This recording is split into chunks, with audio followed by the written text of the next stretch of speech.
नमस्कार.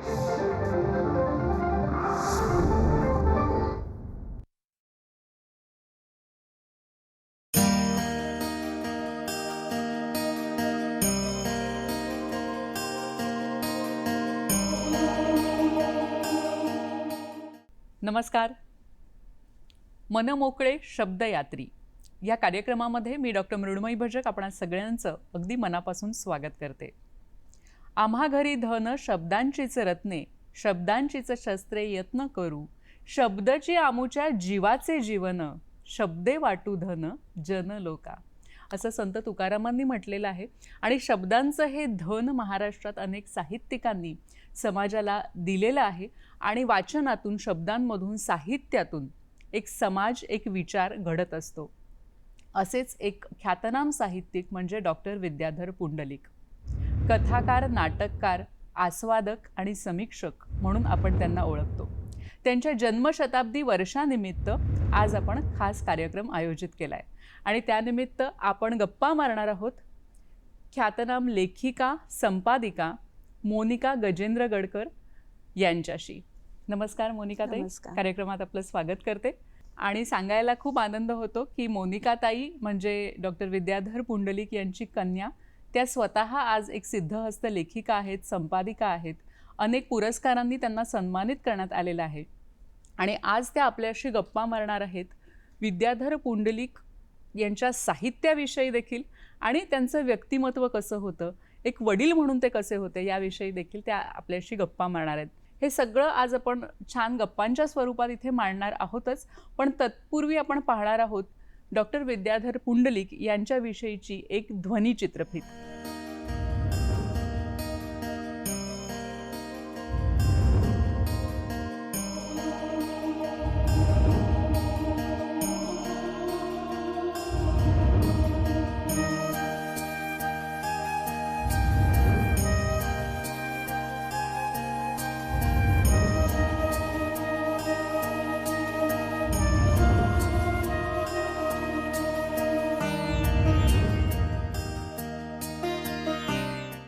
मोनिकाताई नमस्कार. कार्यक्रमात आपलं खूप मनापासून स्वागत. आणि आज खूप आनंद होतोय की त्यांच्या साहित्याविषयी तर आपण गप्पा मारणारच आहोत, पण एक मुलगी म्हणून तुमचं आणि त्यांचं एक छान जिव्हाळ्याचं जे नातं होतं तेही आज आमच्या सगळ्या प्रेक्षकांना पाहायला मिळणार आहे, ऐकायला मिळणार आहे. तर मलाही खूप आनंद झालाय की त्यांच्याविषयी मला बोलायला मिळतंय या जन्मशताब्दीच्या वर्षात. दूरदर्शनवर मिळतंय, याचा आनंद वेगळाच आहे. नक्कीच. मोनिकाताई मला असं सांगा की तुम्हाला हे कधी जाणवलं किंवा कुठल्या वयाच्या टप्प्यावर जाणवलं की आपले बाबा लेखक आहेत मोठे? एकतर पुंडलिक हे आमचं नावच थोडंसं वेगळं होतं. बरं. तर त्यामुळे मोनिका पुंडलिक असं म्हटलं की पहिला प्रश्न मला विचारलाच जायचा की मग विद्याधर पुंडलिक. मग ते सांगताना माझ्या लक्षात यायचं की अरे माझे वडील काहीतरी वेगळे आहेत. आणि मग त्यांच्या कथांचे संदर्भ लोक देऊन की त्यांची ही सती कथा काय सुंदर आहे, आणि किंवा पोपटी चौकट असेल, आजी शरण येते सारखी कथा असेल. तर त्यामुळे मला ती जाणीव फार लवकर झाली की माझे वडील काहीतरी वेगळे आहेत. आणि आज त्यांचं नावाने मी ओळखली जाती आहे की त्यांची मुलगी म्हणून. किंवा मला मुद्दाम माझ्या शाळेमध्ये हे करायचे की तू पुंडलिकांची मुलगी तर तू हे सादर करशील का किंवा त्यांच्या कथा वाचशील का. बरं बरं. तर त्यामुळे ती जाणीव खूप लवकर झाली आणि त्याचा मला अतिशय अभिमान हा तेव्हापासूनच होता. दुसरं असं की मला माझ्या मैत्रिणींचे जे वडील होते ते आणि माझे वडील याच्यात खूप फरक जाणवायचा. बरं. काय म्हणजे आमचं म्हणजे मी अगदी सदाशिव पेठेतलं असं आमचं वास्तव्य, पुण्याचं टिपिकल असं सदाशिव पेठी ज्याला म्हणतात तसं. तर त्यामुळे अगदी फार 7च्या आत घरात वगैरे असं बंधन माझ्यावर कधीच नव्हतं. म्हणजे माझ्याकडे उलट सांगितलं जायचं की ते टिळक स्मारक मंदिरामध्ये पुस्तकांचं प्रदर्शन आहे, तर ते आज काही झालं तरी तू ते बघून यायला पाहिजेस. तुला आवडीची ती काय जी पुस्तकं आहेत ती घेऊन ये. ती पुस्तकं वाचायची. कधी कधी अण्णाही मला वाचून दाखवायचे त्यातलं काही चांगलं असेल ते. आणि त्याच्यावर आमच्याकडे डिस्कशन चालायचं किंवा चांगलं नाटक बघून आलं तर. अण्णांना मला आठवतंय की त्यांना खास नाटकांसाठी वगैरे आमंत्रण असायची अच्छा. आणि त्यांचे पास असे ठेवलेले असायचे 2. बरं. तर मी हट्ट करायचे की मी तुमच्या बरोबर येणार आणि कधी कधी मी त्यांची बोलणीही खाल्लेली आहेत, कारण अजून एक पास मागावा लागायचा हिच्यासाठी म्हणून, तर ते त्यांना कमी पण वाटायचं. पण मी हट्टाने म्हणजे अगदी बोलणे खात खात रिक्षातून मी त्यांच्या बरोबर नाटकं बघितली बरं, आहेत. बरं. आणि मग आल्यानंतर त्याच्यावर अर्थातच काय चांगलं आहे, काय हं, हं, खटकलं, हं, किंवा तो हं. लेखक म्हणून काय वेगळा सांगू पाहतोय, अशा प्रकारच्या चर्चा वगैरे आमच्या, म्हणजे एक वेगळंच वातावरण घरात खरंय. होतं. लेखक मंडळींची तर ये जा तर म्हणजे ती नित्याचीच होती, हं, हं, की हं. सकाळी आमचा हॉल अक्षरशः लेखकांनी भरलेला वाह! असायचा. कोण-कोण मंडळी असायची, आठवतंय काही? किती म्हणजे रोजचे अगदी म्हणावेत तर श्रीज जोशी असायचे, विषम पारगावकर असायचे, सुभाष भेंडे कधी मुंबईहून यायचे, बरं. किंवा वि ग कानेटकर. शेजार तर आमचा दिबा मोकाशींचा होता, अच्छा. तर त्यामुळे दिबाही त्याच्यात येऊन आमच्याकडे हं, बसायचे. हं, हं. शांताबाई शेळके, म्हणजे किती वाह! नावं, व्यंकटेश माडगुळकर, असे खूप जण आमच्याकडे सतत यायचे आणि त्यांच्या चर्चा चालायच्या. हं, म्हणजे हं, हं. प्रत्येकाच्या लेखनावर, किंवा एखादी बरं. कथा लिहिलेली असेल कोणी तर त्याच्यावरचं, किंवा एखादा लेखक अडला असेल हं, हं, की हं. हे मला सुचलंय पण हे पुढे कसं न्यावं, तर तिथे चर्चा चालायच्या. वाह! तेव्हा तुम्हाला असं वाटलं होतं की तुम्ही पुढे जाऊन लेखिका व्हाल किंवा लिहाल कथा? नाही, मी म्हणजे माझा वडिलांचा एक अतिशय वाईट असा गुण घेतलेला आहे, तो म्हणजे आळशीपणा. तर त्यामुळे लहानपणापासून मी फार आळशी आहे. बरं. आता तो थोडासा कमी झाला आहे, पण तरी आहेच. आणि फार महत्त्वाकांक्षीही मी नाही आहे. माझे वडीलही तसे नव्हते, हं, पण ते हं. लेखनाच्या बाबतीत होते. बरं. तर त्यामुळे असं काही मी वडिलांसारखी लिहायला लागेन किंवा लिहिलं पाहिजे किंवा हं, माझं ते एक ध्येय होतं, हं. असं कधीच नव्हतं. पण बरं. मला त्यांच्या कथा वाचताना त्या खुणावायच्या आणि काहीतरी माझं शब्दांशी नातं आहे हं. हे जाणवायचं. म्हणजे माझे निबंध वर्गामध्ये वाचून दाखवले जायचे, किंवा MA पेपर वाचून दाखवले वाह! जायचे. पण तरीसुद्धा मी MA मराठी घेऊन केलं, सोशॉलॉजी घेऊन केलं, हं, तरी हं. मला असं वाटलं नाही की मी अण्णांसारखी कथा लिहायला लागेन किंवा बरं, लेखिका बरं, होईन बरं. असं.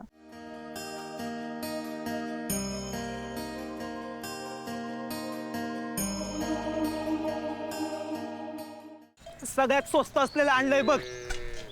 वा वा वा, दरवेळी पशु आहारावर मोठ्या प्रमाणात बचत करता. पण हे उत्पादन कमी होतंय, त्याचं काय? म्हणूनच बायकोचा एका सल्ला मनापासून खाऊ घाला. फक्त कपेला, देशाचा नंबर 1 पशु आहार. एता पिकाले बहर, शिवार झालं हरभर. एता मातीचा हा गंध, मनी आनंद लहर. आनंदाची लहर मनात फुलवणारी, मातेसमान असणारी ही काळी आई, या काळ्या आईच्या लेकरांसाठी माहितीपूर्ण कार्यक्रम आमची माती आमची माणसं. नवीन तंत्रज्ञान, नवीन संशोधन, शेतकऱ्यांना होईल नव्या जगाची ओळख. प्रगतीच्या दिशेने एक पाऊल आपल्या माणसाचं, आपल्या मातीतलं. आमची माती आमची माणसं. प्रसारण सोमवार ते शुक्रवार सायंकाळी 6:30 वाजता, फक्त सह्याद्री वाहिनीवर. क्रीडा विश्वातील ताज्या घडामोडींवर आधारित कार्यक्रम क्रीडांगण.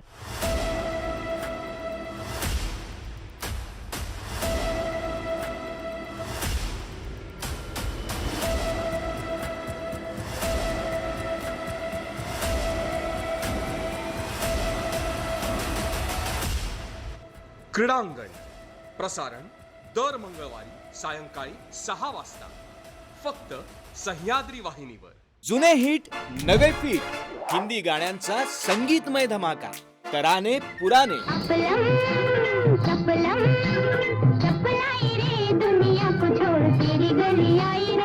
जुनी गाणी देतील दिलासा आणि नवीन गाणी करतील फुल मनोरंजन. जो भी सुने गाए झूमे छेड़े ऐसी ताल देखो.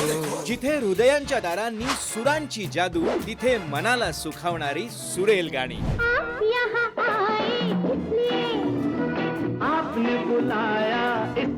तराने पुराने.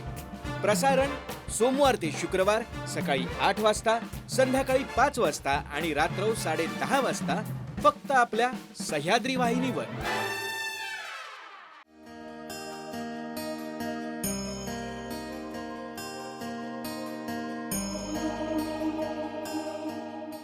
तुम्ही आता म्हणालात खरं की आळशी वगैरे, पण असं काही आम्हाला वाटत नाही, कारण तुमच्या खूप कथा आम्ही वाचलेल्या आहेत. त्यातली आर्तता असू देत किंवा त्यातली खोली असू देत, ही नेहमीच वाचकांना खूप भावत असते. तुम्हाला आज मागे वळून बघताना काय वाटतं की तुमच्या कथांमध्ये आणि पुंडलिकांच्या कथांमध्ये काही साम्य किंवा एखादा काहीतरी असा धागा जाणवतो समानतेचा? एक तर म्हणजे चांगल्या याने मला असं माझा जेव्हा पहिला कथासंग्रह आला तेव्हा मला भीती वाटत होती की त्यांच्या कथांची माझी एक नॅचरली स्वाभाविकता तुलना होईल की काय. आणि ते फारच म्हणजे ज्या पद्धतीचं ते लिहित होते तेवढी माझी उंची आहे का नाही, आणि तशी जर तुलना झाली तर एक लेखिका म्हणून माझ्यावरही अन्याय आहे. आणि म्हणजे त्या उंचीला मी गेले नाही तर लोक म्हणतील की पुंडलिकांची कथा कुठे आणि हिची कुठे, असा एक थोडासा भीतीचा भाग माझ्यामध्ये होता. पण सुदैवाने प्रभाव जो म्हणतो की लेखक म्हणून प्रभाव माझ्या वडिलांचा माझ्यावर किती होता तर काहीच नव्हता. अच्छा. म्हणजे माझी कथा माझ्या पद्धतीने व्यक्त झाली. ती फार उंचीची असेल नसेल हा भाग वेगळा, पण ती पुंडलिकांपेक्षा वेगळं लिहिते हे जे मला हवं होतं की ही तिची कथा आहे असं त्याच्याकडे बघितलं गेलं. पण तरी सुद्धा मला हातकणंगलेकरांचा उल्लेख करावासा वाटतो की त्यांनी मला लिहिलं होतं की जिथे पुंडलिकांची कथा थांबली तिथे तुझी कथा सुरू झाली. क्या बात है. तर त्यामुळे त्यांनी त्या पत्रातही लिहिलं होतं की तुझी कथा वेगळी आहे पण तरी सुद्धा पुंडलिकांची आठवण होते. मला स्वतःला असं वाटत नाही, पण कदाचित वडिलांमुळे असेल. आणि मेन म्हणजे त्यांनी कसं लघुकथा जास्ती लिहिल्या, माझी दीर्घ कथा आहे. आणि अनुभवांच्या दृष्टीने वगैरे त्यांची कथा पूर्णतः वेगळी आणि माझी वेगळी आहे. मी कदाचित काळाचाही फरक असेल किंवा एक स्त्री म्हणून काही संवेदना माझ्याकडे अधिक वेगळ्या पद्धतीने आल्या, त्यांच्या वेगळ्या पद्धतीने आल्या, अशा प्रकारचा थोडाफार फरक असेल. पण एक साम्य सांगता येईल की त्या ज्या निष्ठेने ते लिहायचे ती निष्ठा माझ्याकडे मी आळशी असून सुद्धा आली, हे मला फार महत्वाचं वाटतं. आणि त्यांचं म्हणजे की मी लिहीन ते कसदारच लिहीन. अच्छा. आणि मलाही असंच वाटतं की मी कमी लिहीन पण जे लिहीन ते लक्षात राहील असं लोकांच्या असं लिहिलं पाहिजे. हा संस्कार मात्र नक्की आमच्या दोघात कॉमन आहे. नक्कीच. तुम्ही आता म्हणालात की एक लेखनाप्रती एक निष्ठा जी त्यांच्यामध्येही आहे आणि तुमच्यामध्येही आहे. तर आज तुम्ही एक स्त्री म्हणून एक वेगळा विचार मांडता असा तुम्ही उल्लेख केलात. पुंडलिकांच्या कथांमध्ये पण स्त्री पात्र किंवा स्त्रियांची जी चित्र आहेत ती त्या काळातल्या इतर चित्रांपेक्षा वेगळी होती, तर त्याच्याबद्दल आम्हाला जाणून घ्यायला आवडेल. मला म्हणजे वडील म्हणून नाही पण एक लेखक म्हणून त्यांचं फार महत्त्वाचं योगदान वाटतं की स्त्री व्यक्तिरेखांबाबत, की त्यांच्या या स्त्रिया ज्या आहेत आणि ते ज्या काळात लिहित होते तो काळ फार वेगळा होता. आणि म्हणजे बाईकडे बघण्याची दृष्टीच खूप संकुचित होती. ती एक अबला आहे अशा प्रकारचा जो तो संबंध काळ होता. किंवा ती फार तर फडके कांडेकरांच्या ह्याच्यामध्ये ती अधिक रोमॅन्टिक आणि प्रेयसीच्या भूमिकेतली अशी. पण वडिलांच्या माझ्या म्हणजे कथा जर बघितल्या तर त्यांची स्त्री व्यक्तिरेखा या फार सशक्त आहेत. म्हणजे त्यांना एक स्त्रीचा आतला आवाज फार समजत होता असं मला इथे सांगावंसं वाटतं. किंवा स्त्रीकडे बघण्याचे जे पुरुषी टिपिकल असा जो दृष्टिकोन असतो तसा लेखक म्हणून त्यांचा नाही आहे. म्हणजे त्यांची प्रत्येक जर म्हणजे सतीतली जर ही घेतली नायिका घेतली की जिच्या भोवती त्यांनी तिचं सतीत्व की एका असामान्य व्यक्तीच्या जर वाट्याला एक सामान्य अशी जोडीदार आली तर तिची होणारी घुसमट किंवा तिची होणारी गुदमर ती त्यांनी सतीतून व्यक्त केली. किंवा एका मांजरीची कथा गोष्ट सारख्या त्यांच्या कथेमधली जी बाई आहे की तिची पाठोपाठ मुलं जात आहेत, तर त्या दुःखाकडे बघण्याचा किंवा दुःखाला समजून घेण्याचा एक स्त्री म्हणून जो दृष्टिकोन आहे, किंवा त्यांचे जे पुरुष आहेत ते बाईकडे सन्मानाने बघतात, ते कधीही तिला गृहीत धरत नाहीत. किंवा ती कौटुंबिक चौकटीत राहूनही स्वतःची ओळख जपणारी आहे, ती काहीतरी व्यक्त करू पाहतीये, तिला तिची मतं आहेत, ती काहीतरी स्वतःचे स्वतः निर्णय घेऊ पाहते आहे. त्यांची मोनालिसा सारखी कथा असेल किंवा अजूनही अनेक, आत्ता आम्ही त्यांचं प्रकाशित कथांचं करतो आहोत. बरं. त्याच्यातल्या विशेषता खूप आहे. किंवा कोनाडासारखी त्यांची कथा घेतली तर लक्षात येतं. तर नक्कीच. किंवा प्रवास सारखी त्यांची एक कथा मला आठवते की ज्याच्यामध्ये त्यांनी ट्रेनमध्ये एक आदिवासी स्त्री बाळंत होतीये बरं.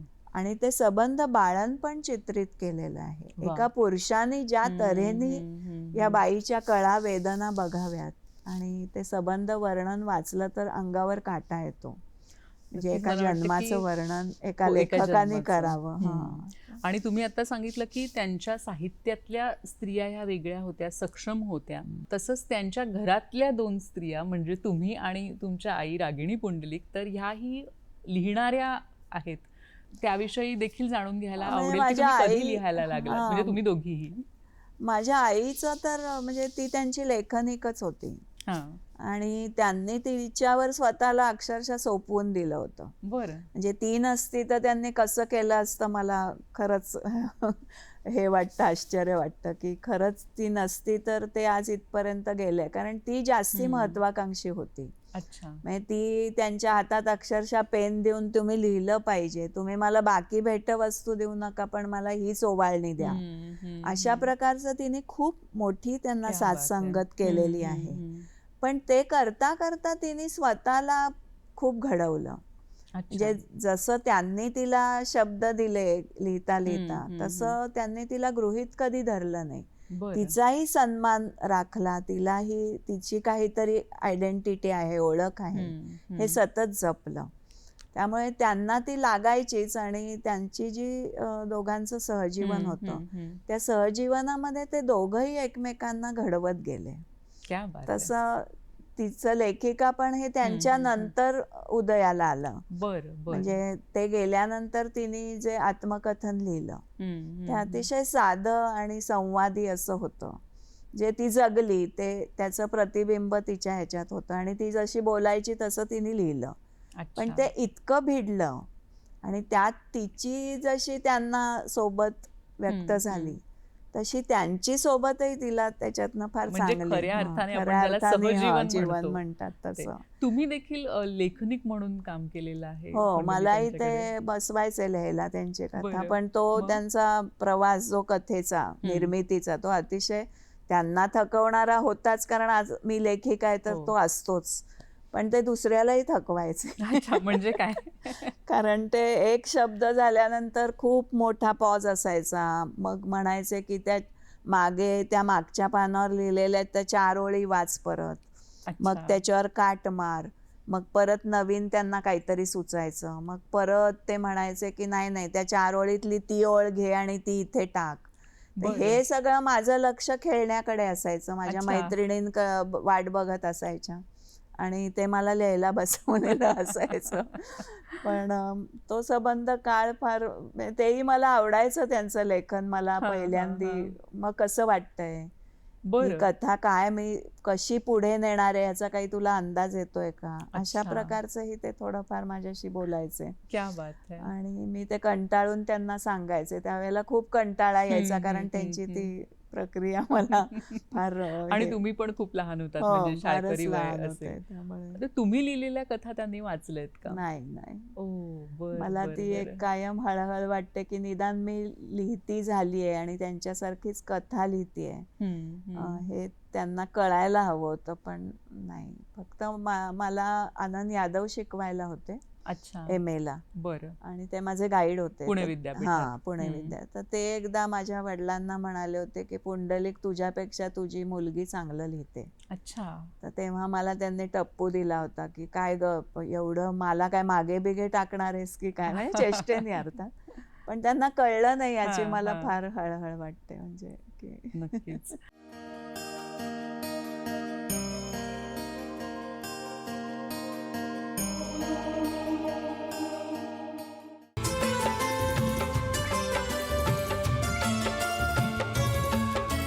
कर्ज मराठी छत्रा खाली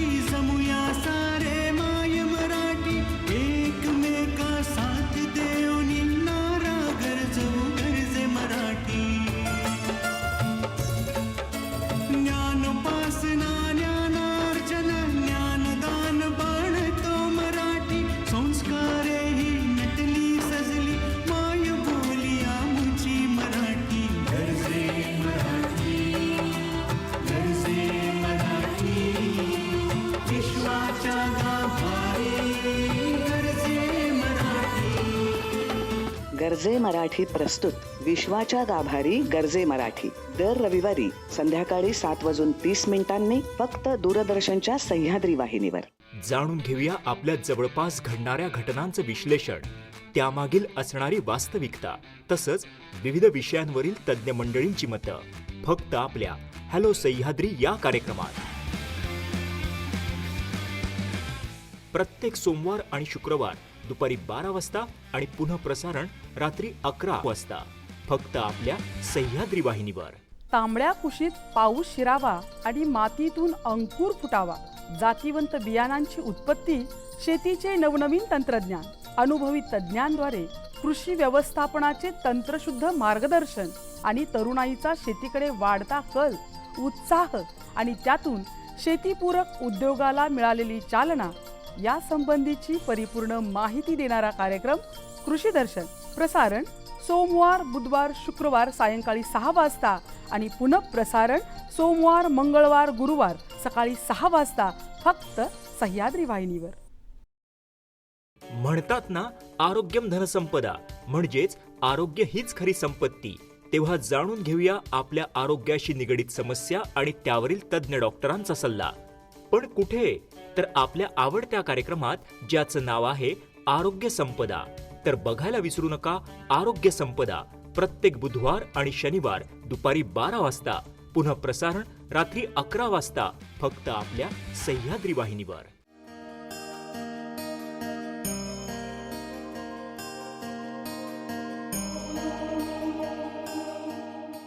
त्यांच्या पूर्ण साहित्यामध्ये एक थोडासा मिश्किलपणा येतो, तर त्याच्याबद्दल तुम्ही काय सांगाल? म्हणजे त्यांच्या स्वभावातच तो होता की लेखनामध्ये कसा उतरला? बेसिकली ते खरोखरच मिस्किल आणि विनोदी होते. म्हणजे कुठेही गेले तरी ते हवेसे वाटायचे. त्याचं कारण त्यांच्यात एक छान सेन्स ऑफ ह्युमर होता आणि त्याचंच प्रतिबिंब म्हणजे प्रत्येक लेखकाचं व्यक्तिमत्व थोडंफार त्याच्या लेखनात उमटत असतं. तसं त्यांच्या खूप कथांमध्ये तो मिस्किलपणा आलेला आहे. पोपटी चौकट सारखी कथा अतिशय सुखांत अशी, किंवा आजी शरण येते, हा मिस्किलपणा त्यांना सतत त्यांच्या व्यक्तिमत्वात असल्यामुळे तशा काही सुखांतिका त्यांनी लिहिल्या. आणि मग विकल अशी मानवी जीवनाची रूपं किंवा दुःखाबद्दल त्यांना एक मृत्यूबद्दल सतत एक आकर्षण होतं असं आपण म्हणूया. त्याच्याबद्दल किंवा माणसाच्या वाट्याला जी दुःख येतात त्याच्याबद्दलही एकीकडे ते विकल होऊन विचार करायचे. त्यामुळे सुखांतिका आणि शोकांतिका अशा दोन्ही प्रकारच्या त्यांच्या कथांमध्ये आपल्याला दिसतात. तो मिस्किलपणा हा त्यांच्या व्यक्तिमत्वाचा अगदी अविभाज्य असा भाग होता असं आपण म्हणूया. नक्कीच. आणि म्हणजे समग्र त्यांचं साहित्य आज उपलब्ध आहे, अनेक ठिकाणी उपलब्ध आहे. बरंचसं साहित्य विशेषतः वाचनालयांमधून देखील आपण ते वाचू शकतो. कार्यक्रमाच्या सांगतेच्या वेळी तुम्ही काय सांगाल की एकूणच त्यांचं साहित्य वाचून आज तुम्हाला लेखिका म्हणून, वाचक म्हणून आणि मुलगी म्हणून काय वाटतं? मला सगळ्यात वैशिष्ट्य असं वाटतं की आजही त्यांचं साहित्य तितकंच टवटवीत वाटतं. ते म्हणजे आता नवकथेचा काळ खूपच त्याला कितीतरी वर्ष लोटली, पण काही लेखक आता म्हणजे ज्या नवकथाच्या ह्याच्यात उदयाला आले किंवा ज्यांनी कथेला एक नवीन आयाम दिला आपण असं म्हणायचं, त्यांच्या कथा आता वाचवतही नाहीत किंवा त्या खूप कालबाह्य वाटतात किंवा तो काळ जरी समजून घेतला तरी त्या थोड्याशा कृत्रिम घडवल्यासारख्या वाटतात.